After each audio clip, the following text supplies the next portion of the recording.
when blood pressure or blood volume go down, we release something called renin, an enzyme called renin from the kidney. And renin converts angiotensinogen, which is just an inactive protein that's in your bloodstream. It's just floating around your bloodstream. The liver makes it. The renin from the kidney converts that angiotensinogen into angiotensin 1. Then we have another enzyme called ACE, angiotensin converting enzyme. That converts angiotensin 1 to angiotensin 2. Go ahead and write the whole thing, angiotensin. To angiotensin 2. Angiotensin 2 is the active compound that does a ton of stuff. It causes vasoconstriction. It causes the release of ADH, antidiuretic hormone that we'll talk about in a second. It ends up increasing blood volume. It increases blood pressure. Okay, so the overall point here is that the angiotensin 2 also increases blood volume and blood pressure, which it was activated because of a decrease in blood volume and blood pressure, so it makes sense of the response to fix that. ADH is antidiuretic hormone. Diuresis is peeing. So antidiuretic is anti-pee. You don't pee anymore. You keep your fluids in instead of getting rid of them. Antidiuretic hormone comes from the posterior pituitary.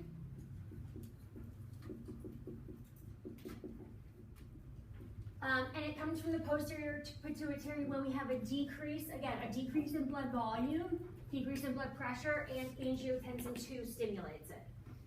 So what antidiuretic hormone does is it goes to the kidney and it increases the reabsorption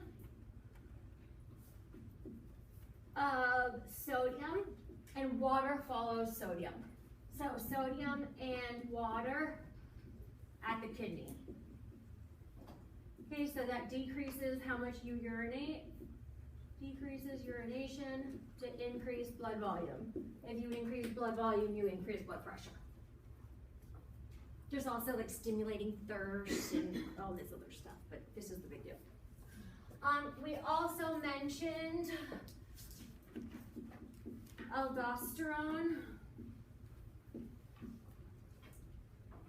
Aldosterone increases sodium reabsorption and potassium excretion.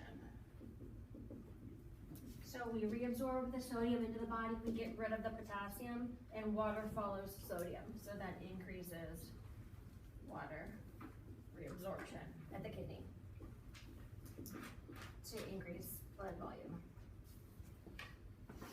We're going to go over all of these a ton when we do endocrine. So right now, kind of like know the biggies. I'm not going to kill you on like sodium versus potassium and that kind of thing. But understand that any of these things would increase blood volume, so increase blood pressure. Okay? The natriuretic peptides were the opposite. Okay, natriuretic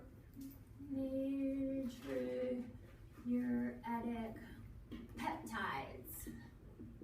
Those were ANP, atrial natriuretic peptide, and BNP, brain natriuretic peptide. These do the opposite. These get released when blood pressure or blood volume are too high.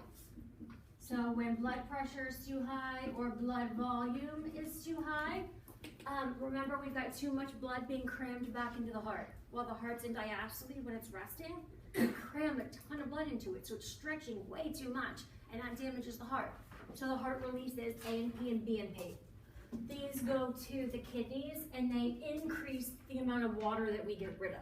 So instead of reabsorbing sodium and water, we get rid of sodium and water, and decrease thirst and inhibit the like ADH. But the whole point here is that we increase water loss to decrease blood volume.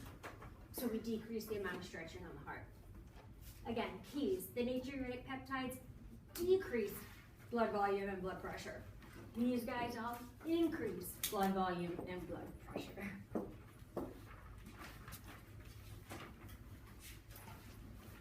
Sorry for the mess on that.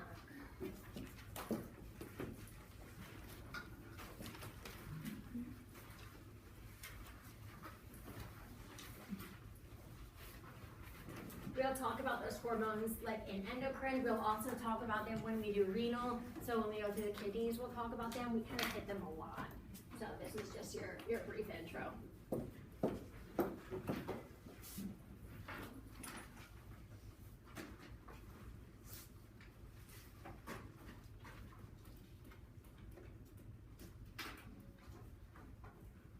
Okay, so compare and contrast specific defenses and non-specific.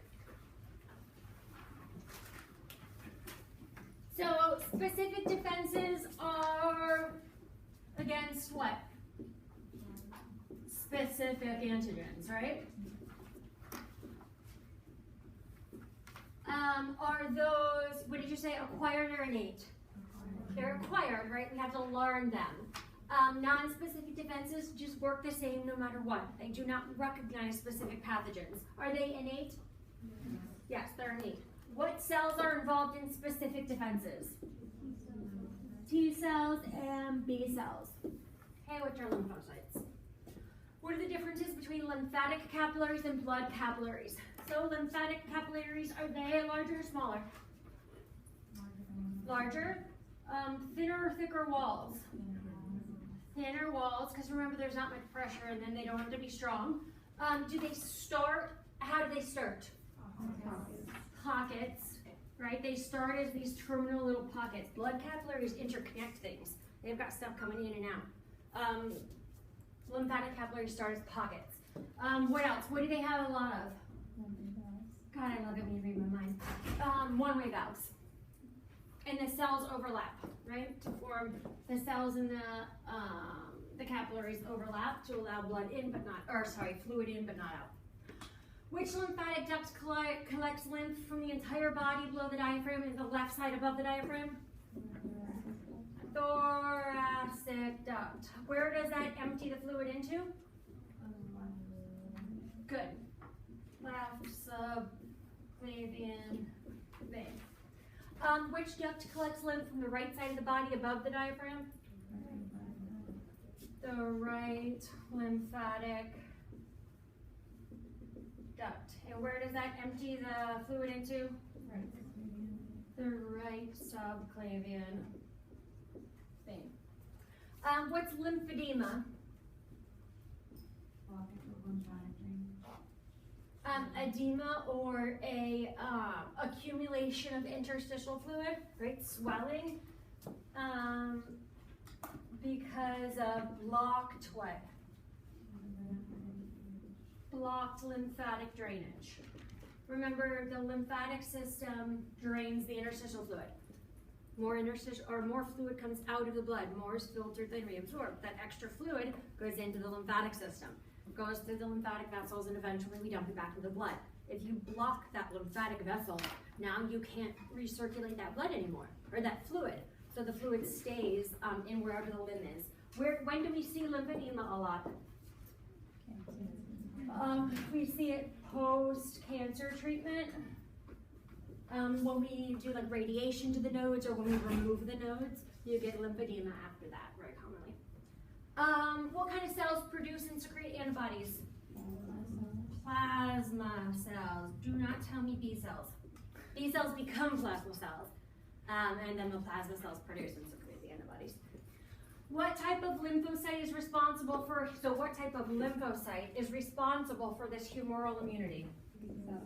B cells, right? B cells become plasma cells make antibodies. The antibodies work out in the fluids of the body, hence humoral. What kind of cells are CD4 cells? Helper T cells have CD4 T cell receptors. They bind to MHC2 on what kind of cells? Antigen presenting cells. Like macrophages, B cells, dendritic cells. What's the function of helper T cells? A lot. They really stimulate the immune response, right? They can stimulate cytotoxic T cells. They can stimulate B cells to differentiate and end up making plasma cells and antibodies. They can stimulate macrophages to destroy their targets. They really do like everything. They just stimulate and start the whole immune response. They stimulate all different kinds of cells. What kind of T cells are CD8? Cytotoxic T cells, because remember they have the CD8 T cell receptor. Okay, so cytotoxic T cells are CD8. They bind to MHC1 on any of our cells, right? Any cell just displays its antigen on, or its ID on MHC1. So that's not on an antigen presenting cell, just on a nucleated cell. What do cytotoxic T cells do? They kill directly, right? They're cytotoxic, toxic to cells. They're the actual direct killers. They'll kill whoever the target is. Which T cell inhibits the immune response? Suppressor T cells are regulatory. Which T cell remains to give immunity upon secondary exposure? Memory T cell. Good. So lymphopoiesis, the production of lymphocytes. Lymphocytes originate as what kind of cells? Everything does, right? Everything starts as, or all blood cells start as a hemocytoblast. The hemocytoblasts divide to produce what kind of stem cells? Lymphoid. Right, myeloid and lymphoid. But we're worried about the lymphoid because we're worried about lymphocytes. So they produce a couple different types of lymphoid stem cells. Some of them stay in the bone marrow, some of them leave the bone marrow. Which type of lymphocyte is made and matures in the bone marrow? B cell and NK cells. B cell, bone marrow derived, right? It grows up everything in the bone marrow. What hormone stimulates this process? Oh yeah, that's what I should have wrote in that spot, sorry. Interleukin 7. Where do T cells go to mature? The thymus, right? Hence being called T cells. They're thymus dependent cells. What's the hormone that stimulates this process? Thymosin, right? Thymic hormones, thymosin being the main one. Lymphocytes retain their ability to divide in peripheral tissue, right? Remember, this is super important. That's how we activate the immune system. You stimulate the T cell or the B cell, and it divides like crazy to make a bunch of armies to go fight. So it has to be able to divide out in the peripheral tissue, not just in the bone marrow. Antigen presentation. Okay, so what kind of cells act as antigen presentation cells? Dendritic. What was it? Langerhans. Macrophages. And B cells. Okay, those all act as antigen presenting cells. So antigen presenting cells, they phagocytize the target, right, and then they literally present the antigen. Who do they present the antigen to? Helper T cells, the CD4 cells. Which MHC protein do they use to present the antigen? MHC2. Okay, remember, MHC2 goes with CD4.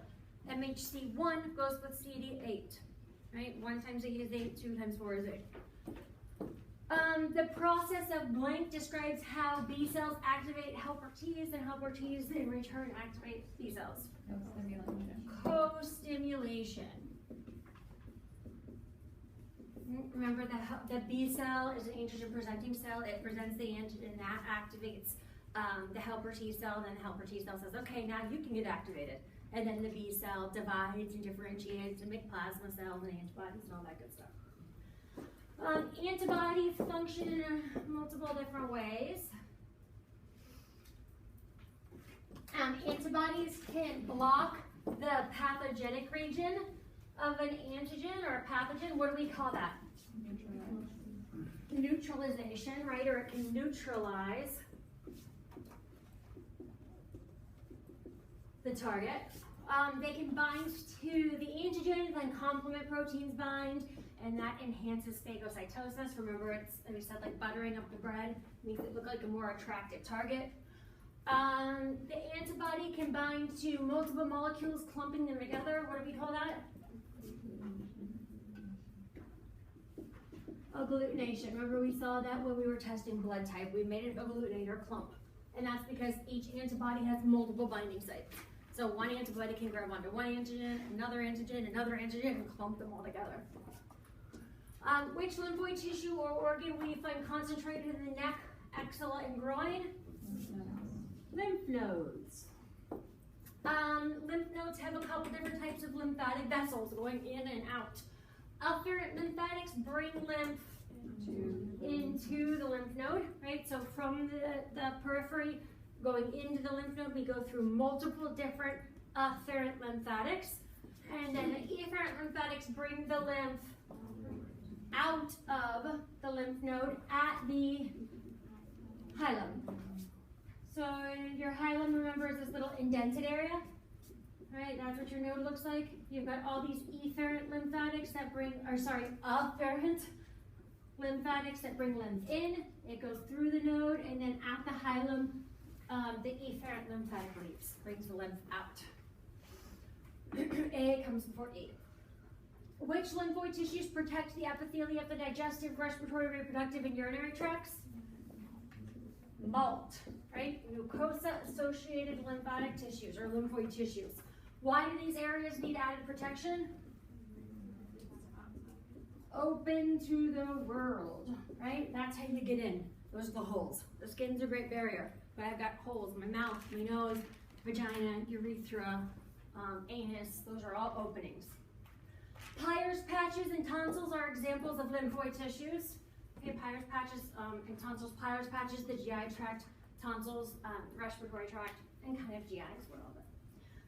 Inflammation of the tonsils is called tonsillitis.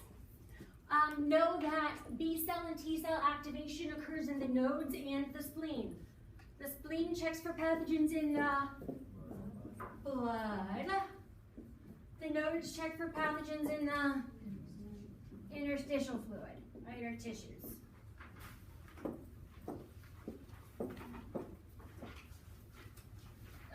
2 minutes, what's gonna happen? Cancer of a lymph node is called lymphoma. Why are the lymph nodes common sites of metastasis? They're really permeable. The lymphatic vessels are super permeable. So when a cancerous cell breaks off from a tumor, it's really easy for it to enter the lymphatic capillary, and then it travels through the lymph until it gets to a node and it gets trapped, and then it just starts to replicate there. The germinal center of nodules contain dividing lymphocytes. Lymphoid tissues consist of connective tissue packed with lymphocytes. Lymphoid tissues lack a fibrous capsule. Okay, the organs do have a fibrous capsule surrounding them. When flowing through a lymph node, the lymph is exposed to what types of cells? So I told you you don't have to know these in order or anything, but that the lymph essentially goes to every kind of immune system cell you could imagine. Right? Macrophages, dendritic cells, T cells, B cells, plasma cells, all of it. The lymph goes through in the lymph node. The thymus is in the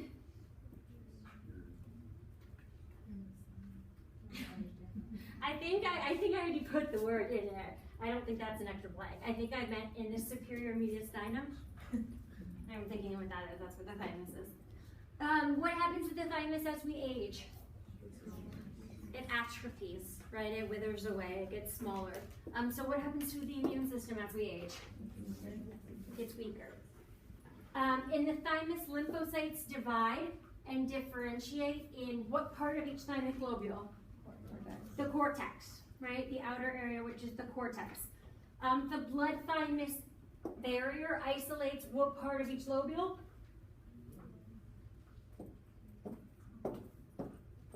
The cortex, right? The cortex is where we have a blood thymus barrier. The blood thymus barrier isolates the cortex of each thymic lobule. What type of cells are important? Reticular cells are important in maintaining the blood thymus barrier. These cells also secrete thymic hormones like thymosin, that stimulate cell division, also known as cell division. Just Katie language. Is there a blood thymus barrier in the medulla? No, only in the cortex. The spleen is in the right upper quadrant of the, in the what? Left upper quadrant, I just went with it. The left upper quadrant of the abdomen. Liver's in the right. The removal of the spleen is called a, why do we typically do a splenectomy? Like if we puncture the spleen, why don't we just fix it? It's really hard to do, it's pulp, right? And you bleed out like crazy. It's really hard to repair. So we do a splenectomy very frequently. What happens in a patient who's had a splenectomy? More susceptible to infection. The non-specific defenses, there were 7 of them we went through. You should be able to know that those are non-specific, right? Complement, fever, inflammation, physical barriers, NK cells, so immunological surveillance, leukocytes besides lymphocytes. Which immune system component works by releasing porphyrins that form a pore in the target's membrane? Huh? What was that? NK cells. Okay, what else do the NK cells release besides porphyrins? Granzymes, thank you. So we've got lots of phagocytic cells. Which ones are macrophages? Neutrophils, eosinophils. And then macrophages would be like our monocytes that turn into macrophages. What leukocytes are non-phagocytic? Basophils. What types of things do basophils release? Heparin, histamine, leukotrienes. Okay, leukotrienes call other things in the area. Histamine promotes inflammation, dilates vessels, and heparin prevents clots. Interferons are important in fighting against viruses. What do they inhibit? Viral replication. The complement system, so they don't kill viruses, right? They don't actually get rid of them. They just prevent them from reproducing and spreading. The complement system includes complement proteins that assist or complement the function of antibodies. They bind to antibodies to improve phagocytosis. We call that opsonization. Again, they butter up the bread. Complement activation leads to the splitting of C3 into active C3A and C3B. They join with other proteins to form the membrane attack complex, which destroys the target's plasma membrane. I'm so sorry to go through this so quickly, but we literally are like -3 minutes right now. So, what are the cardinal signs of inflammation? Swelling, redness, heat, pain. Right? You bring a bunch of blood to the area, so it gets bigger, it gets red, it gets hot. It hurts because you compress receptors and nerves. What causes inflammation? Huh? Any stimulus that kills cells or injures them. Okay. Yeah, really any of it. Damaging the tissues, infection, anything that kills cells, that ruptures them, any type of pathogen. An abnormal elevation of body temperature is a fever. Fever is protective. It improves the immune response. What chemicals cause the hypothalamus to raise the temperature set point? What do we call those things? Pyrogens. Pyrogens cause the hypothalamus to increase the temperature set point. Hypothalamus releases prostaglandins. Prostaglandins induce shivering constriction to increase body temperature. Okay, so just that whole process. HIV, human immunodeficiency virus, leads to destruction of what kind of cells? CD4. So the immune system doesn't work anymore. AIDS occurs when the CD4 count is less than 200. Patient with AIDS will eventually die because of opportunistic infections or like Kaposi sarcoma. SLE or lupus is an autoimmune disease. Okay guys, sorry.